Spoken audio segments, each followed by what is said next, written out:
Vieille peau, épisode 3, au bout du boulot. Vieille peau, c'est déjà le jour qui se lève. Simplement parce qu'il y a un système de retraite, on peut être plus individualiste. Quand on travaille, on n'a pas une minute. Mais quand on prend la retraite, on n'a pas une seconde. Je commence à 6h le matin, une journée équipe, puis je finis à 7h le soir. Voyons ce que c'est que la retraite. Voyons ce que ça représente pour moi. En ce moment, j'ai parfois l'impression de devoir jongler entre 1000 formes d'emploi. Comme pour beaucoup de gens, le travail prend une place immense dans ma vie, en termes de temps et d'occupation mentale.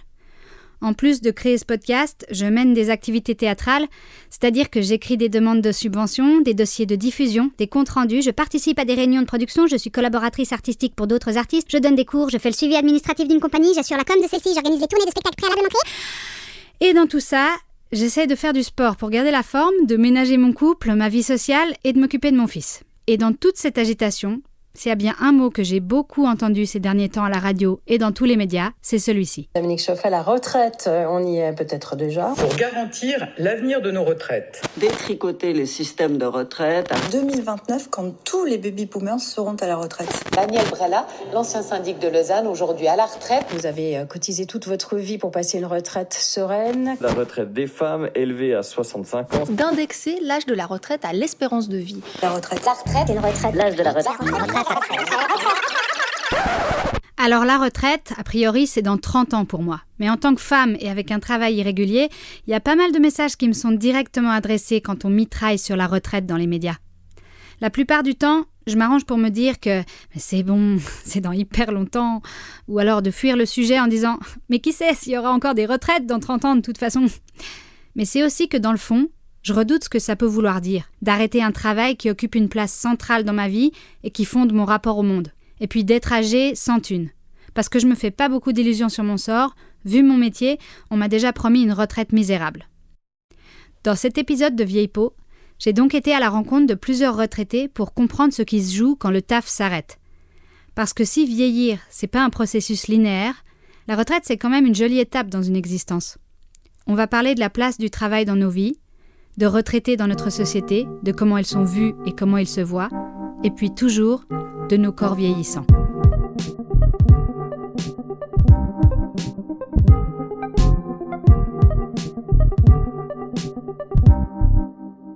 Quand les médias s'emparent de la question de la retraite, soyons clairs, c'est toujours pour des questions économiques. On ne parle pas de sens de la vie ou de place au sein de la collectivité. J'ai donc commencé par me questionner là-dessus.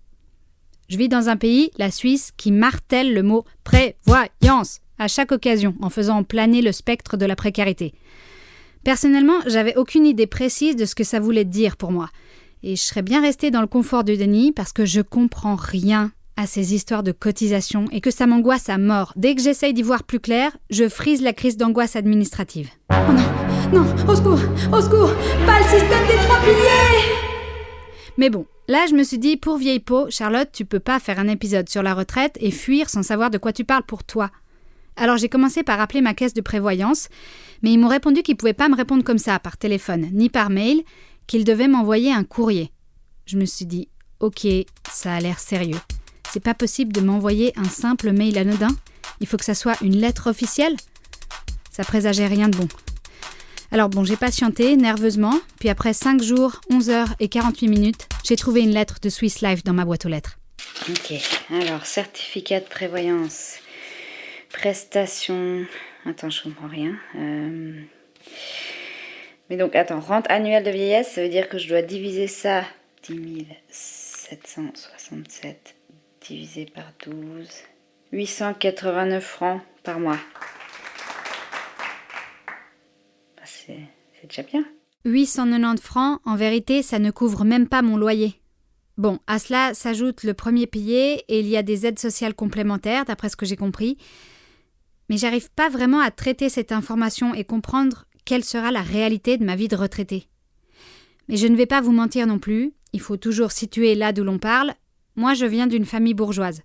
Donc si je ne suis pas complètement inquiète, c'est aussi que je peux me le permettre. Je sais que j'ai du soutien familial et que c'est un énorme privilège pour la suite de ma vie. Mais ça m'empêche pas de me demander comment on est censé tenir avec 800 francs par mois. Parce que c'est ça la réalité à laquelle est confrontée une grande partie de la population. plus d'un quart des retraités vivant seuls sont en situation de précarité.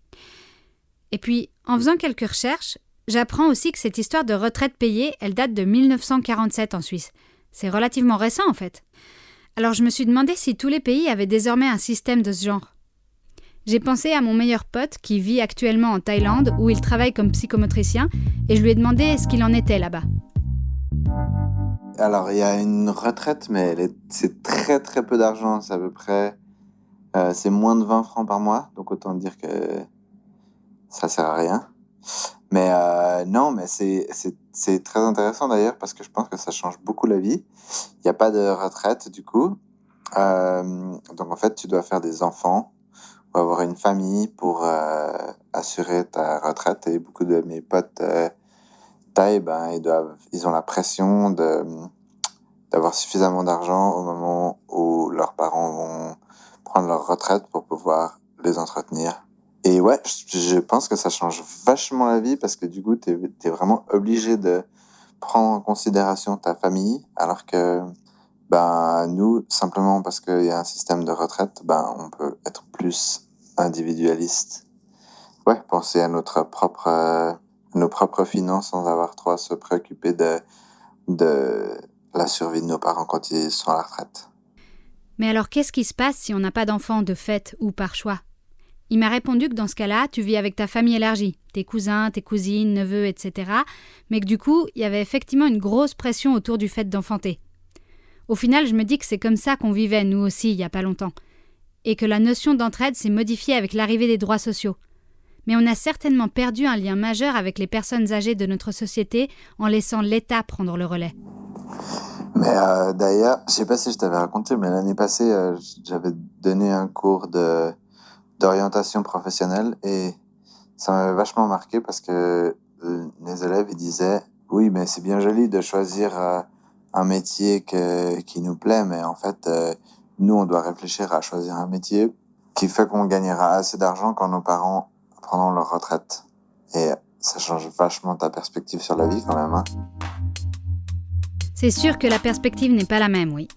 Ce qui change aujourd'hui chez nous, c'est que nous sommes poussés à trouver un travail non plus seulement utilitaire, mais qui donne un sens à notre vie et forge notre identité.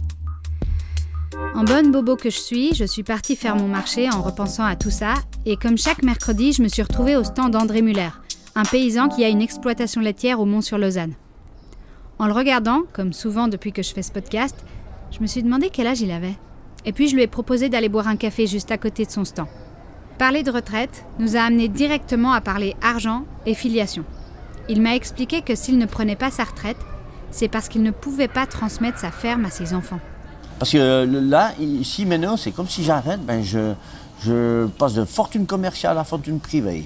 Puis les impôts vous tombent dessus. Alors que je touche rien, je fais que donner. Si j'arrête maintenant, avec le nouveau droit foncier rural, si je transmets ma femme et mes enfants, je devrais payer un impôt dessus. Alors que je la donne. Donc elle vaut, tant que c'est peut-être 500 000 francs, je devrais débourser 300 000 francs pour pouvoir rester chez moi. C'est un scandale. C'est une loi qui est sortie en 2011, je crois, qui a fait jurisprudence parce qu'il y avait un canton d'Argovie, je sais pas ce qu'ils... Et puis au national, ils ont tous voté pour cette loi, c'était en 2017, taxation des bâtiments agricoles. Et le pire là-dedans, c'est que l'Union suisse des paysans, M. Ritter et Bourgeois, qui est censé nous défendre, ont accepté cette loi. Mais ça, les paysans ne savent pas ces choses-là. C'est insupportable. C'est du vol. C'est du vol. Voilà. Vous ne pouvez jamais rembourser les dettes que vous avez au départ aujourd'hui. Je veux dire, quand vous bossez en dessous du coût de production, c'est impossible à rembourser. Vous pouvez avoir 50 grands-pères ou 50 grands-mères sur le domaine. Hein. Ils font du boulot gratuitement, mais ça ne joue pas. Hein. C'est pour ça qu'il y a des pendaisons et des gens qui arrêtent. Parce qu'ils diront non, mort. Je comprends. Et ça, c'est le système politique et autres qui cautionne ce système qui est véreux, qui nous tue tous les jours. Mais il faut que les paysans ouvrent les yeux. Il faut être plus petit, puis transformer, puis aller sur les marchés, puis on va livrer chez les gens comme on faisait il y a 50 ans. André est un fervent défenseur de la vente directe, dont il m'a longuement parlé ensuite. Pour l'instant, il a remis sa ferme à sa femme, qui n'est pas encore à la retraite, ce qui repousse de quelques années la question de la passation de son domaine. Mais à 68 ans, de toute façon, il ne se voit pas du tout arrêter le travail de toute une vie. Ah mais moi je suis pas de nature à rester sans rien faire, donc c'est pour ça que je continue quoi. Tant que mes jambes me permettent, parce qu'il y a un peu d'arthrose, mon père a une arthrose. L'arthrose, vous la sentez une fois que vous arrivez à la retraite, pour que vous avez 30 ou 40 ans. J'ai commencé à traire, j'avais 10 ans, la main. Moi j'ai tout aimé ça, hein. Mais je veux dire, on s'est débrouillé comme ça, mais c'était pénible, hein, parce que le samedi et dimanche, le lendemain de Noël, la nouvelle, il faut être là. Je ne peux pas dire, non, ce matin je me lève pas. J'ai fait un peu la fête hier soir, j'avais mal à la tête, je me lève à midi. Non, il faut vous lever à 6 h, des fois on est en retard, mais il faut quand même traire les vaches. Et puis donc je commence à 6 h le matin, une journée type, puis je finis à 7 h le soir. Mais ça fait 40 ans ou plus, 50 ans que ça dure, maintenant je fais ça tout le temps. Mais ça me gêne pas, je veux dire. Je ne suis jamais parti en vacances. Face à l'énergie débordante d'André, avec sa moustache grise et ses jambes arquées, je n'ai pu que constater qu'arrêter après plus de 50 ans d'une même activité quotidienne, c'est un sacré défi. Ça m'a fait penser aussi à Pierre et Yvette, qui dans l'épisode précédent me parlaient de leur carrière dans le théâtre, alors que tous deux continuent à travailler, à respectivement 70 et 75 ans. Bien sûr, il y a des enjeux financiers évidents dans le fait de bien vivre sa retraite. Je ne les sous-estime pas, mais je ne voudrais pas parler que d'argent.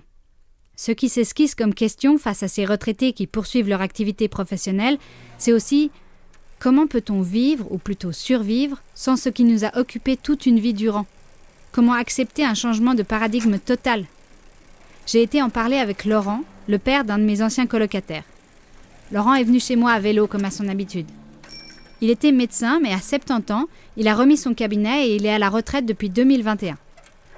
Au début de notre discussion, je voyais bien que Laurent, ses quelques cheveux sur son crâne chauve et de minuscules verres de lunettes posés sur le bout du nez, était légèrement intranquille. Et j'ai fini par comprendre que c'est parce que ça l'incommodait que je considère la retraite comme un événement majeur dans une vie. Alors autant percer l'abcès. Il le refusait, ce terme de retraite ? Non, oui. Voilà. L'ambivalence absolue. C'est pas que je refusais, c'était pas mon propos. Ça n'a jamais été mon propos jusqu'à ce que tu me dises, en fait, j'entendais retraite, il est à la retraite, mais ça n'a pas été mon propos puisque j'avais organisé ce changement d'orientation et que je n'avais pas besoin de dire je suis retraité. Les gens viennent vers moi en disant t'es retraité, je dis mais non, je fais autre chose, j'ai d'autres activités. Et quand tu m'as téléphoné, Anne, ma douce, m'a dit « Ah, tu vois !» Et c'est là que je me suis dit « Oui, maintenant il faut que j'arrête d'être dans le déni, parce que c'était réellement un déni. Oui, voyons ce que c'est que la retraite, voyons ce que ça représente pour moi. » Je comprenais mieux. J'avais sorti Laurent de son déni de la retraite qui durait depuis 2 ans, lui qui préférait parler de réorientation de ses activités. Il m'a raconté ensuite qu'à partir du moment où je lui avais écrit pour qu'on se rencontre, il avait entamé une vraie réflexion personnelle et s'était mis à rédiger sur le sujet chaque jour. Timidement, il m'a alors tendu 5 pages A4 d'écriture. Ça m'a attendri. Mais alors si j'avais touché là où ça faisait mal, il me fallait savoir pourquoi c'était si douloureux. Pendant tout un temps, ce qui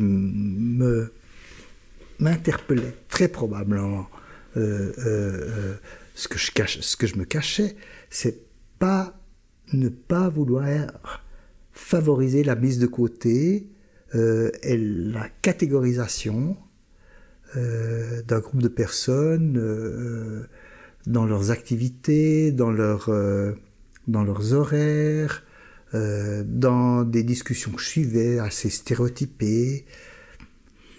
En fait, ça ne m'intéresse pas, et ça ne m'intéressait pas. Maintenant, je fais partie de ce groupe, donc voilà, malgré moi, je suis dedans, hein, parce que mes amis sont dans la même situation, donc on rigole. Il y en a qui sont très très contents de cette situation. Moi, je ne suis pas mécontent, mais je ne veux pas me définir par ce statut de retraité. Voilà. Je suis tombée sur une étude qui raconte que dans le canton de Vaud, 1 médecin sur 7 continue à travailler alors qu'il serait en âge d'arrêter. Et la première raison invoquée, c'est la passion. Et puis, ça m'a rappelé ce que mon amie Laura me racontait au sujet de son père. Il bossait toujours à 70 ans passés. Pour elle, c'était une vraie entourloupe l'idée qu'on allait enfin s'arrêter pour profiter et prendre le temps qu'on n'avait jamais eu. Parce que la retraite, elle arrive à un moment donné où on a enfin toute une carrière derrière soi, on a de l'assurance, de la reconnaissance, de l'autorité peut-être, on gagne plus qu'avant et on devrait S'arrêter ? Mais ce que ça veut dire aussi, c'est qu'il faut savoir appréhender le vide. Et ça semblait pas tout simple pour Laurent. Mes angoisses d'être mis de côté, avant, elles existaient. Puis je m'étais dit, je vais faire des études. Je vais recommencer des études. J'aime bien aller dans les musées de peinture. Je dis, je vais faire de l'histoire de l'art. Ça, c'était pour diminuer mes angoisses d'après le virage. Hein. Puis j'ai fait des démarches. Je me suis arrêté à l'inscription quand je me suis rendu compte que, quand j'ai lu les tutoriels pour l'inscription, en fait, c'était des personnes qui auraient pu être mes enfants, qui expliquaient à des gens qui pourraient être mes petits-enfants qu'est-ce que ça signifiait de rentrer à l'université. J'ai vu l'âge, c'était des gens de 2002 qui rentraient, 2003. Je dis non, mais ça va pas, c'est trop compliqué. Ce qui se joue aussi, c'est l'idée qu'être inactif, c'est ne plus avoir de place dans notre société. J'aime bien ce que dit Michel Billet, un sociologue spécialiste des questions liées à la vieillesse. Il questionne le fait de parler péjorativement de retraité comme d'une personne passive qui aurait uniquement été mise à la retraite, mais propose plutôt de parler de retraitant, comme quelqu'un qui doit retraiter, au sens de remanier, un rapport au monde. À ma mesure, je peux percevoir la difficulté des changements de rythme et d'intensité avec un métier intermittent. Je suis engagée 2 mois sur un spectacle, côtoie de près toute une équipe et suis dans une forme d'effervescence, et puis quand vient la fin des représentations, c'est le vide, le retour à la case départ. Je passe de la frénésie et l'hyperstimulation au calme et à la solitude. Et c'est jamais facile. Alors je commence souvent par m'agiter dans tous les sens, dans mon chez-moi, en me transformant en une bizarre fée du logis que je ne suis pas du tout d'habitude. Je fais le ménage, je trie des affaires, je fais des lessives, cuisine des trucs complètement nouveaux. Bref, je cherche du sens autrement.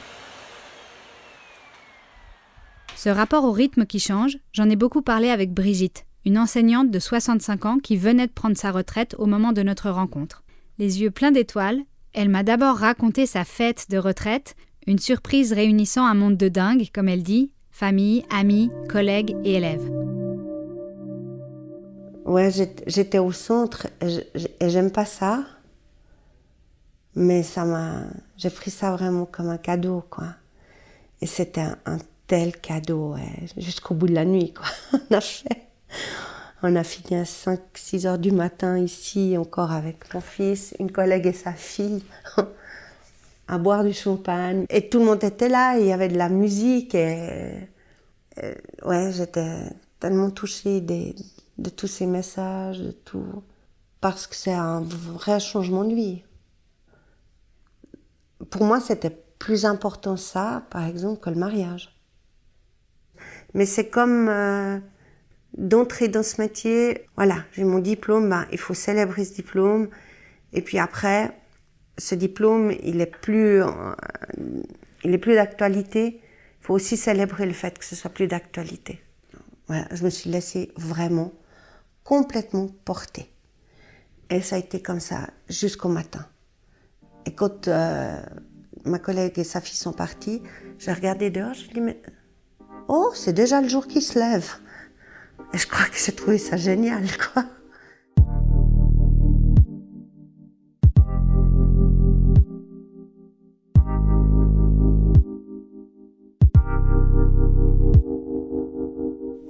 À la base, je disais non, je ne me réjouis pas du tout. Parce que j'avais peur de m'embêter, j'avais peur de plus être en lien avec des gens, j'avais peur de plus avoir vraiment un horaire qui me cadre quand même un peu, parce que je crois que j'en ai aussi un peu besoin de ça. J'avais peur de devenir plus nocturne que ce que j'étais déjà. Au final, je me dis que mon rythme, il n'a pas tellement changé. Ça m'a tout de suite fait penser à Jenny, que vous entendrez en fin d'épisode. Elle m'avait dit: il paraît que quand on travaille, on n'a pas 1 minute, mais quand on prend la retraite, on n'a pas 1 seconde. Tous mes interlocuteurs et interlocutrices m'ont parlé de cette forme de surmenage. On parle de vie active pour le travail, mais je ne perçois pas vraiment qu'elle devient inactive dès la retraite. On a mangé ensemble chez elle, dans son appartement à Échallens, avec vue sur un grand champ de terre fraîchement labouré. à l'image du nouveau chapitre qui s'ouvrait dans sa vie. J'ai dû apprendre à être seule, quand même. Parce qu'il y a la vie de famille, après il y a la vie avec les ados, après les jeunes adultes partent.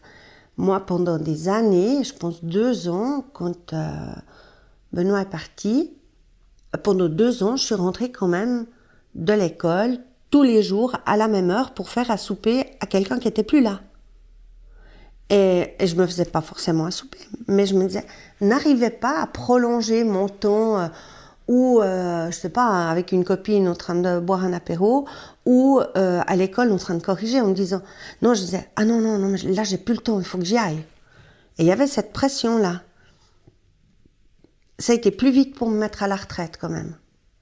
À la retraite, j'avais quand même déjà vécu ce genre de choses où je me disais, attention, l'horaire, t'es pas obligé de le maintenir.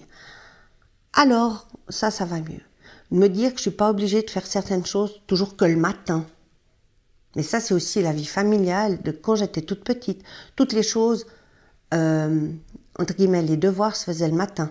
On les reportait jamais à l'après-midi. Alors ça, je dois aussi encore apprendre des fois à me dire que non, mais je peux traîner un matin à glonder chez moi et puis faire ce que je dois l'après-midi. Que c'est pas moins bien ou mieux. J'ai de la peine à me détacher, de me dire « Ah ouais, j'ai un jour où je pourrais rien faire ». Alors des fois, je dois me mettre ces jours-là, puis je dois les réserver parce que je sens que je me remets dans un stress qui était proche du stress professionnel. Puis je me dis, mais ça doit pas être un stress comme ça, ou de voir des gens, ou de sortir, ou d'accueillir du monde à la maison. Et je dis, non, mais ça va pas, il faut arrêter. Sortir des automatismes, s'affranchir du bien-pensant, se laisser vivre pour soi, se laisser dormir, se laisser changer, s'autoriser à glander, sortir du productivisme. Ça fait peur parce que c'est sortir du système. Et particulièrement en Suisse, où le protestantisme a érigé le travail en valeur suprême et l'a inscrit très fortement en nous. Et puis, la retraite, c'est aussi réinvestir l'habitat. Et si Brigitte m'a parlé d'apprendre à négocier la solitude, pour ceux et celles qui sont en couple, une autre problématique débarque avec le retour à la maison. Celle de devoir trouver un nouvel équilibre à 2. Lorsque l'on est présent constamment. Laurent m'a révélé la difficulté de réinvestir la maison, de l'habiter comme un territoire commun. J'ai appris qu'il fallait en discuter de la problématique avec ma compagne, parce que c'était une réelle problématique. Hein. Je suis tout le temps dans la cuisine, me disait-elle. Depuis que hein? Oh mais... j'ai plus ma cuisine. C'est n'importe quoi, parce qu'on a toujours partagé. Hein. Mais là, je pense que j'étais là quand elle était là. Puis, les espaces, il faut se réapproprier des espaces, c'est compliqué. Pas réapproprier, parce qu'on a toujours vécu ensemble, mais c'est une autre dynamique. Ce qui est compliqué. Hein. Oh là là là là. Parce que je suis là quand elle ne le veut pas, elle est là quand je ne le veux pas. Donc, avant, on avait nos rendez-vous qui n'étaient pas programmés, mais on savait qu'on était ensemble à certains moments. Puis on était plus ensemble quand on organisait des moments. Tandis que là, on n'organise rien, on est ensemble. Et si on n'est pas ensemble, il faut l'organiser. La profession, c'était une systématique. Tout ça a disparu, du jour au lendemain. Hein. Et donc, j'ai appris à avoir un agenda portable que je partage plus ou moins mal avec Anne, ma compagne, qu'elle sache si oui, si non. Parce que quand elle me demande le matin, qu'est-ce que tu fais demain, c'est assez irritant, c'est une sensation de fermeture de sa propre liberté. Et ça, j'aime pas tellement. Tandis que si on se partage l'agenda, chacun voit ce qu'il fait. Mais j'ai de la peine à le partager, mais bon. C'est une question de partage de liberté. Ça m'a fait rire parce que de mon côté, dès que j'ai terminé une période d'intensité théâtrale et que je suis de retour à la maison après des mois d'absence, je fais systématiquement une crise de couple. Ça devient presque une blague entre mon mec et moi, ce passage obligé. Comme deux animaux qui se retrouvent dans un même espace vital, j'ai besoin de re-questionner ce que nous partageons, à coup de grosses questions existentielles.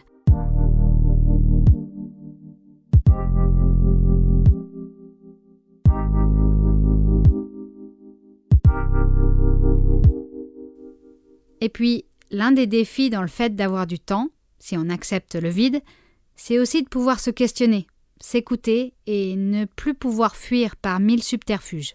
Arrivé à la retraite, tu te dis aussi, bon, ben, comment je me sens? Et puis, comme quand même tu te détends un peu, tu laisses aussi l'espace pour certaines petites douleurs, où tu es plus attentive à ce que tu ressens. C'est vrai quand même que moi, dans tous mes amis, quand ils sont arrivés à la retraite, il y a eu quand même une petite phase pendant laquelle il y a eu des choses qui sont sorties. Mais ça pouvait aller de la maladie cardiaque à un cancer ou à des petits bobos, plus de rhume, plus de j'arrive plus à me baisser, etc. Alors que peut-être il y a 3 mois, on le faisait. Et tout d'un coup, ça met quand même un petit coup. Puis on se dit aussi, ben voilà, c'est quand même le... J'espère que le chapitre sera long, mais c'est quand même une dernière phase de vie. Après, l'étape suivante, on peut dire dans 10 ans, dans 20 ans, et puis dans 20 ans, on regarde nos parents, puis on se dit, ah ouais, on sera peut-être dans cette forme-là, ou peut-être pire, ou on sera peut-être pas là. Et là, il y a aussi une prise de conscience de la finitude quand même. Ça, c'est sûr. Peut-être que je suis un hyperactif. Et c'est me dire que maintenant, j'arrête d'être hyperactif. Je me calme. Et puis je dis, mais si me calmer, c'est me faire du mal, non merci. Et autour de moi, on dit, maintenant, on doit se calmer. Et les uns les autres, effectivement, avaient de bonnes raisons de dire on doit se calmer. D'une part, il y a la pression économique, on ne peut pas faire tout parce qu'il y a moins. Donc on doit se calmer. Puis aussi, il y a la pression du corps. Et ça, je l'ai vu. Je fais partie d'un groupe qui allons régulièrement faire des sorties, soit à vélo, soit à pot de phoque. Puis on se disait, ouais, moi je me disais, bon, on va pouvoir faire plein de choses après. Mais en fait, dans le groupe, les genoux qui vont pas, la hanche qu'il faut remplacer, le cœur qui péclote, le souffle. Et en fait, les sorties sont beaucoup plus rares et ça me dérange. Et puis je rentre, parce que la carcasse ne suit pas, je rentre pas totalement, mais je rentre dans ce groupe, ce qui est ennuyeux.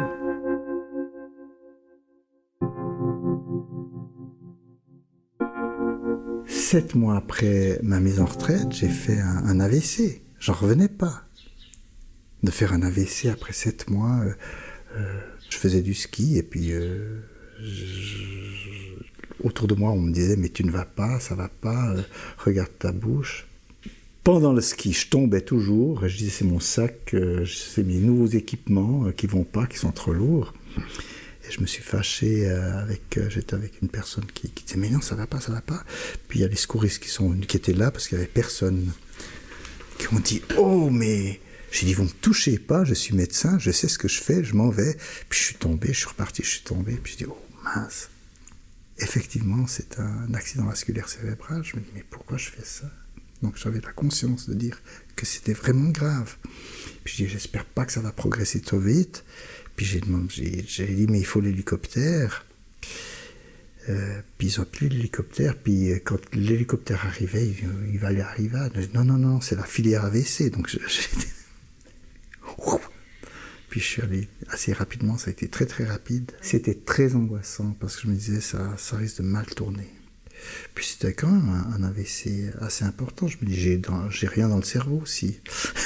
Avec ces lésions qu'on m'a montrées J'ai pu récupérer aussi rapidement. Alors maintenant, j'ai un peu de trouble d'équilibre, il faut que je fasse. Mais je fais attention. Enfin, je sais que j'ai des troubles d'équilibre, donc je me suis cassé 1 ou 2 fois la gueule. Je me casse plus facilement la figure. Donc je fais attention. C'est assez miraculeux que Laurent ait tout récupéré. Mais je sens que cet événement l'a profondément affecté. La retraite est venue faire trembler l'édifice. Ce que je perçois dans ces histoires qu'on m'a racontées, c'est que comme tout changement radical, il faut passer par une phase d'adaptation. Je ne voudrais pas laisser entendre qu'il n'y a pas de joie à faire autre chose dans sa vie que de travailler, mais plutôt que c'est laborieux d'apprendre à se définir autrement que par le travail dans son rapport au monde. Cela dit, c'est peut-être aussi en train de changer, puisque les nouvelles générations refusent de plus en plus de placer le travail au centre et choisissent volontiers des temps partiels. Aujourd'hui, Laurent et Brigitte se disent ravis de ne plus travailler. Laurent est parti faire un périple itinérant à vélo jusqu'à Grenade pour rejoindre son fils. Brigitte s'est inscrite à des cours de rythmique alors qu'elle s'était jurée de ne jamais faire de cours senior. Et en fait, elle adore ça. La retraite est aussi pour beaucoup un ralentissement, un soulagement, une joie. Alors pour conclure cet épisode, je vous invite à ralentir, dans l'apaisement grâce à Jenny. Pour elle, la retraite a signifié pouvoir être présente pour les autres. Jenny a la capacité de suspendre le temps, de raconter des histoires avec son accent anglais si gracieux. Elle m'a accueillie chez elle un jour de pluie et ça sentait bon le café. Elle m'a raconté qu'après une vie de travail comme traductrice, elle s'est retrouvée presque par hasard à fréquenter une crèche pour faire des activités avec les enfants. Jenny, c'est un peu une magicienne, parce qu'elle leur fait faire de la peinture, mais c'est tout un univers qu'elle construit avec eux. Je suis allée pour voir, et puis, ma foi, après, je suis restée. Donc, ça fait passer 13 ans, et donc j'en ai vu des enfants. Et tous les lundis, je prends que 2 enfants à la fois. Et nous allons dans une autre pièce, où nous sommes très tranquilles. Il faut une certaine discipline. Mais c'est difficile pour des enfants si jeunes. Alors, je leur explique, mais avec des images. Donc, c'est de l'aquarelle sur une feuille humide. Et alors, je leur explique, par exemple, le pot d'eau, c'est la rivière. Et il y a les couleurs. Je leur demande toujours, c'est quelle couleur. Normalement, que 2 couleurs, parce que si on mélange trop, ça devient vite sale, gris, brun. Ce qui est important, c'est le vécu. C'est pas le résultat. Donc, ça reste pour eux assez lumineux. Ils ont besoin. Ils sont dans la lumière, ils ont besoin de lumière. Et voilà, je crois que c'est comme ça. Et donc, j'ai fait quelque chose comme quoi j'ai des petits personnages. Moi, je les appelle des visiteurs. Alors, il y a j'appelle ça une fée de la peinture qui vient les voir.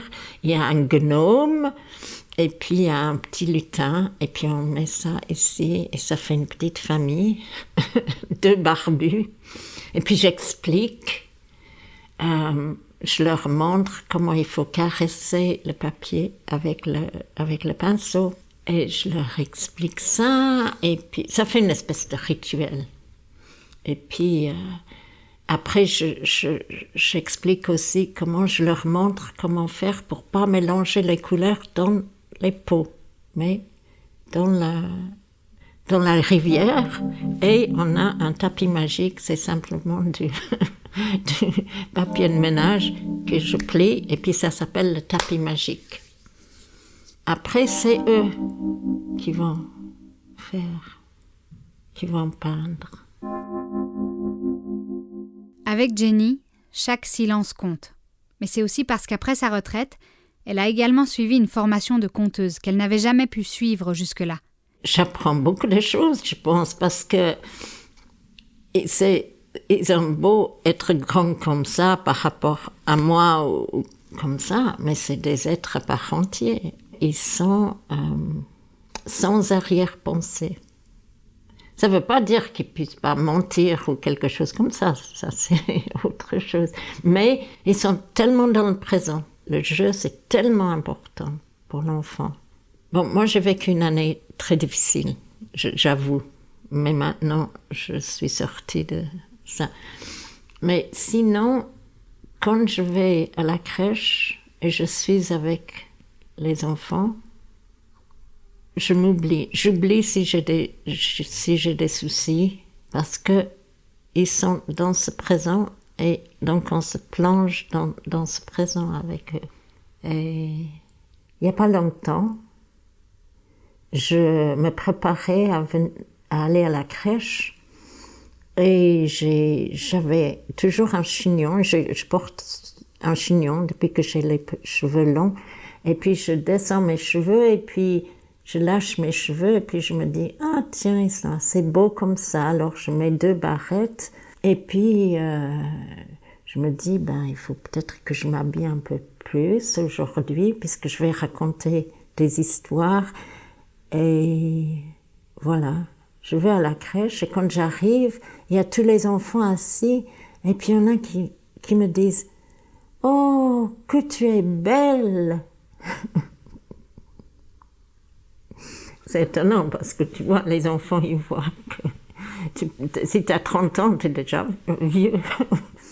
Et puis, un jour, il y a un garçon avec qui je faisais la peinture. Et puis, il m'a regardé et il m'a dit « Pourquoi tu as des plis ?» Alors moi, je lui ai dit « Des plis ?» Alors lui, très intelligent, il ouvre sa main et il me montre les lignes dedans. Jenny n'a pas eu une vie toute simple. Sa fragilité est à fleur de peau, mais elle dégage aussi une vraie force. Elle m'a fait penser à cette grand-mère incroyable dans le magnifique documentaire « La femme aux 5 éléphants ». Ce film raconte le destin de Svetlana Gayer, considérée comme la traductrice allemande de Dostoïevski.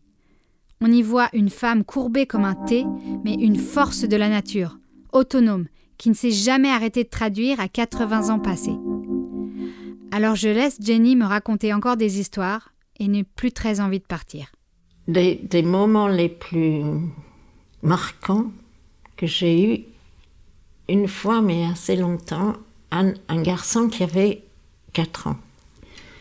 Puis il me dit... C'est Lucien, il me dit « Tu sais, l'infini ne s'arrête jamais. » Il a 4 ans. Et puis, je dis rien, il me dit « Même quand on est mort, l'infini ne s'arrête pas. Parce que tu sais, tu me dis, l'infini, c'est tous les nombres et toutes les lettres. » Je n'oublierai jamais, jamais ça.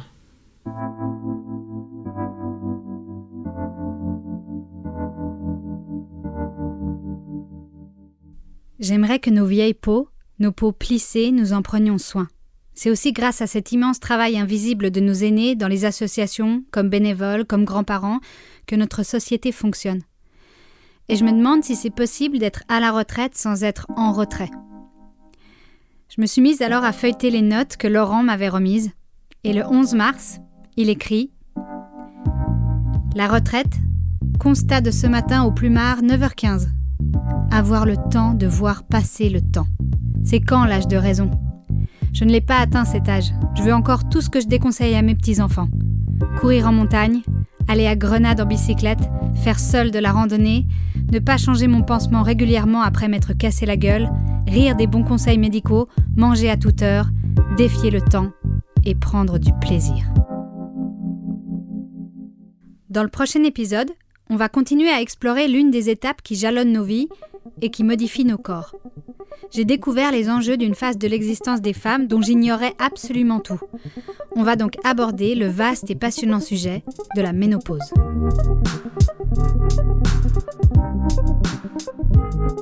Vieille peau! Vieille peau! Non, j'ai pas envie. Vieille peau. Vieille peau. Vieille peau, un podcast de reportage et phonique, écrit, monté et réalisé par Charlotte Dumarteret, accompagnement éditorial et production Laure Gabu, création sonore Basile Rosselet. Ce projet n'aurait pas pu voir le jour sans le soutien du canton de Vaud, de la Fondation Jan Michalski, la Fondation du Jubilé de la Mobilière, la Fondation Lennartz et la FSRC. Si ça vous a plu, partagez autour de vous et foncez sur reportage.ch pour découvrir les autres podcasts. Un immense merci à toute l'équipe de Reportage. Reportage.